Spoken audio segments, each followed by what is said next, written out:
Hello everybody, welcome to Asphalt and Aprons. My name's Donkey. And I'm Trog. And we're here to introduce you to the world of Freemasonry and Masonic riding associations. Something very, very interesting to some and not interesting to others. There's no politics, there's no religion, and there will be no secrets spilled. So if you're curious, you're in the right place. I suppose a little bit about me. I'm an executive assistant in one of the universities in Edinburgh, just about to retire. So I'm going to have a lot more time on my hand for motorcycles.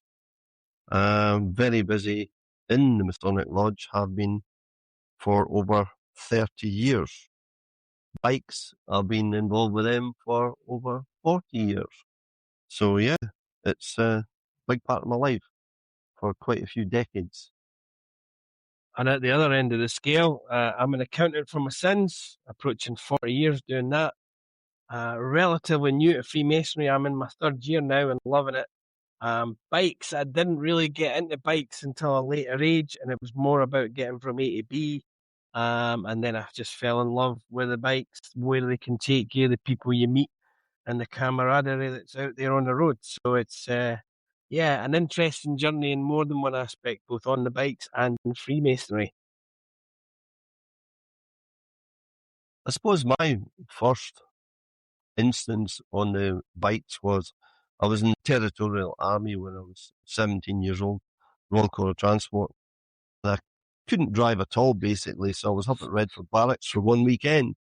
And on the Saturday morning, I started riding motorbikes, and it was Can-Am Bombardiers. The afternoon, I was driving Land Rovers, and on the Sunday morning, I was driving 3-ton trucks. So that was my introduction to them. I wasn't very great at it, I must admit. My instructor, who I still see even to this day, he said, "You will never ever make a motorcycle rider," because every time I looked over my right shoulder, I went right. So I was in the middle of the road or the opposite side of the road, much to his amusement and terror sometimes. My stepdad at the time, he rode a Norton 850 Commando, and my younger brother one day came home with a nice brand new bright red and white Yamaha DT50 trial bike. So I thought, wait a minute, I'm getting left behind here. So I went out and bought my first bike, which was from one of my neighbours. He had it in his drying green, and it was a bright yellow Honda CB200, which didn't even go. Cost me 70 quid. Me and my pals got torn about it. Decided we're going to get this thing going. I know it needed with some petrol and a couple of new spark plugs. So that's how it started. And I can only say in those days, there was no training either. So I drove this thing for a good day before I realised there was more than one gear. So that's how I learned. One down and nothing up. Yours is a bit more interesting than mine. I didn't get into bikes until the 2000s. And as I say, it was about getting from A to B. Work took me into the centre of Edinburgh a lot of time where traffic was bad and parking is even worse. And I thought to myself, right, okay, I'll buy a moped. Yes, I said it, a moped. And I bought one off Gumtree for £300 for a guy in Pennycook. Cost me £400 to put it through his MOT. And on the first day, I went up the road, didn't know how to stop, jumped off, and it crashed into the wall at the top of the road, much to the amusement of my lovely wife, who then did encourage me to keep going on it. So I persevered, got rid of the moped, went for my CBT, got a Honda 125, and it was actually my wife who said that she quite fancied trying the bikes. So I said, if you go for your CBT, I'll go for my full license. She didn't get her CBT. I went for my fuel license, and I went from a 125 to a Kawasaki 750. So it was a big jump. But that was it. It was people I spoke to in the early days did say, you will fall in love with bikes. And I was adamant that no, it was just going to be a means of transport to get me to and from work, and nothing else. And I have to say they were right, that I love the bikes. And I now love my adventure bike that I have. Which is the Triumph 900. So, yeah, a bit not as exciting as yours, Trog, and not as long a history. But hey, it's how you get here in the end that matters, doesn't it? Yeah, I would never say mine was actually a mode of transport, as much as it was It was more the fun factor because I had a whole group of friends and we all rode bikes, all different sides. But in those days, there was the two strokes, the 250 strokes. We could ride that up to 250 on L plates, and every one of us did that. I had umpteen KHs, Kawasaki KH250s. I had quite a few KE175s and a few Yamahas, DT250MX, which I could never keep the front wheel on the ground. Four strokes, I wasn't really into them at all. I preferred the two strokes. I liked the rattling noise they made and all the rest of it. But yeah, there was loads of them about, and we all just ran about with L plates, and it was just a fun thing. And when I grew up, when I came to Edinburgh in '74, moved to the Calders, and there was a whole group of people down there. We all ran about bikes together, and some of us still ride about in the bikes yet to this day, who I'm still in touch with. So yeah, it was a good thing for me. And I think that's the thing. It sort of leads us on to the whole purpose of this podcast and why people are sitting there listening to us, two dodgy characters with funny road names. If in case you're wondering, Donkey is my road name, Trog is his road name. We'll save the reasons for those names maybe for a later episode, but if you know us, you'll know why. Other than that, it's my name's Steve. And I'm Stuart. Stuart. So if Tronky and Tronky, if Dog and Dog if Trog and Donkey sit better with you, that's great. Otherwise, it can be Steve and Stuart. But I suppose, yeah, the connection with Freemasonry, I got into Freemasonry first. I was introduced by a friend, got to meet a few people, joined the lodge, and then found out there was a Masonic Riding Association, motorbikes, which I never thought of putting the two together. So yeah, it was a bit of a roundabout way to get into that. But yeah, my first invitation to come along to the lodge was really interesting. It dispelled a lot of the myths and rumours that people hear. Great bunch of people, great camaraderie. And yeah, and I ended up meeting people like Trog, and we're going on a different journey with the bikes, the podcast, and everything else. What about yourself? I was similar. Masonic wise, I never had any association with bikes at all. Up to maybe 15 or 16 years ago, when I heard about the Widow Sons, who were the first of the Masonic riding associations I'd heard of. Prior to that, I'd been in quite a few bike groups in Edinburgh and always had good fun with them. But the Masonic side of it, I wanted to keep that separate, so I didn't really want to join anything that was Masonic related. I was busy in the lodge with things. So I wanted to keep the Masonic side and my motorcycling side separate. And I managed to do that up until, I think, COVID. And then I joined Widow Sons Scotland. And I was in that for a couple of years, but it just didn't really suit what I wanted to do. So I left and got myself involved with another Masonic Riding Association, which is one of the clubs that I thoroughly enjoy being in. And a lot of that's got to do with the people and obviously the Masonic side of it, because we're all running with the same sort of ideals and goals, same mindset. So it kind of suits me. I feel a lot more comfortable in that area. Right, agreed. So again, the reason we thought we'd bring this podcast together was to share our ideas, our feelings about Freemasonry, about the Masonic riding, and hopefully over the course of the coming months, we'll have a variety of different guests that'll touch on different subjects. And yeah, we're on social media, so please feel free to contact us on social media on Instagram or Facebook if there's any questions that you would like to pose. Obviously, don't be asking questions about things that happen in the lodge. You know, if you're in Freemasonry, you'll know. If you're not, you know, you can ask certain things.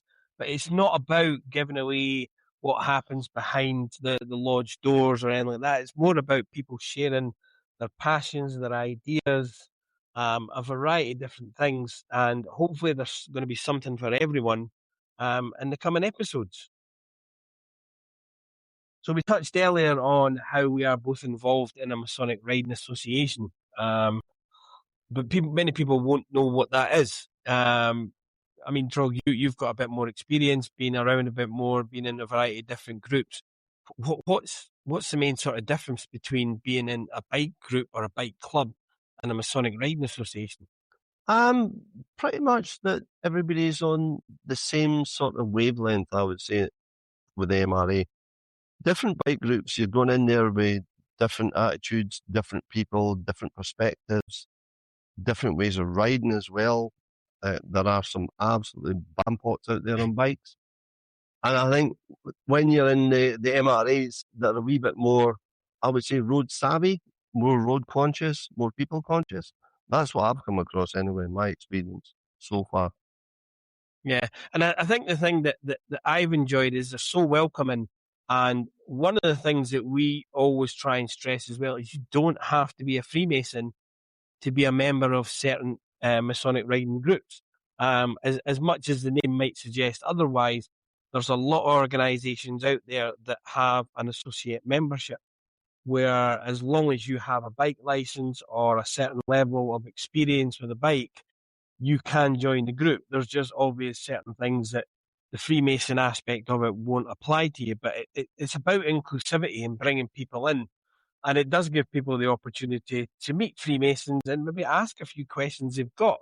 But it's true what you said. Everybody's on the same level. Everybody's on the same wavelength. We all just want to get out there, ride bikes, maybe do things for charity, have weekends away, and just enjoy the brotherhood and camaraderie that's there. And when I say brotherhood, that doesn't just mean it's for the blokes. There are female members that are in a variety of different groups. The group that Trog and I ride with have a number of female associate members, and they're made to feel inclusive as well because it isn't just a boys' club. The passion we share is motorbikes first and foremost, and the Freemasonry is there for those that want to find out more about it. I think the Freemasonry part of it, you'll know yourself from being in the same club as myself, it brings a structure to how the club is, how the club's run. As you say, it is very inclusive, and that means that it's the members' club, so it's up to the members to run it the way that they want to run. They're not dictated to, so it's the group that runs the club, but we run with the Masonic principles. And I think if you're running with the Masonic principles, you cannot go wrong for a successfully healthy club going forward.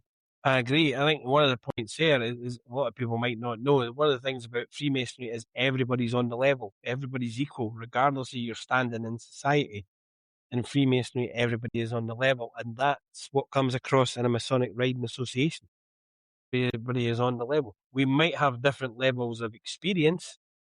And again, as I said, I'm quite new to bikes. And one of the things that I've really enjoyed is getting tips and pointers from the more seasoned bikers, is a polite way of saying it, or the older guys, on how I can improve my riding and things like that. And it's not a criticism; it's advice, it's help, the same way you would with anybody else. And it is very inclusive and it is very enjoyable, and it's open. A lot of these clubs are open and welcome to everybody. So if there is one in your area and you're fed up riding alone, touch base with them and see if you can join them. They probably welcome you along with open arms, not trying to force you to join Freemasonry or anything like that. Just go on the road together, enjoy the beauty about motorbikes. And if you want to know more about Freemasonry, they're there to ask. Okay. So I suppose one of the main things is we are going to talk about is who is this podcast for? And it's not only for Freemasons, but it's also for motorcyclists or anybody that wants to be part of the motorcycle community. We're also open to listening to charities who are looking for support from the Masonic side of things, because that's one of the things that Freemasons do. We're heavily involved in supporting various charities throughout the country, in our own areas and out with. So it's something that all Freemasons are very, very involved in. But it's not just about Freemasons. And we're not here to talk about just Freemasons, because Donkey and myself, we've got both different experiences so far. He's relatively new into the craft and I've been here quite a long time. So we have got different perspectives on that. And it's the same with motorcycling as well. We have different perspectives on where that started, where it is, where it's going. Like I'm looking to do some form of road training myself in the next year. Because to be honest with you, I've never had any training in the 40 odd years I've been riding bikes, except for that initial series when I started in the army. Yeah, it's something that I want to do. And when it comes to Freemasonry as well, you're always learning with that, even when you have the experience I have, because I'm still learning to this day, and I'll always be learning. And that's what's good about it. It's keeping your mind open, your thoughts open, but your brain functioning. Yeah, follow on with that. I would also think that the similarities between riding your motorbike, being in a motorbike group, and Freemasonry is the makeup of both those structures. People have a perception of who a Freemason is, what he does, the same way people can have a perception of, oh, you're in a motorcycle group, are you a Hell's Angel, are you this, are you that? People like to tag an identity onto it. And the thing I found in both organizations, it is made up of so many different people.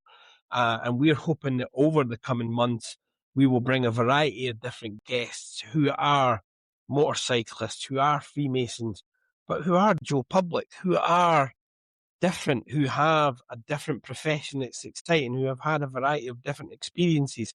And we want to try and share them with the audience so that they can realize that at the end of the day, a Freemason or a motorcyclist is just an average person, down to earth, nothing that special about it, worth getting to know, worth getting involved with, and worth listening to on the podcast. Otherwise, it's going to be an awful lonely time if it's just me and Trog sitting listening to our own voice, and maybe our respective wives listening just out of being kind to us. So yeah, but we also want it to be a podcast for everybody that's listening. So we're open to suggestions, ideas.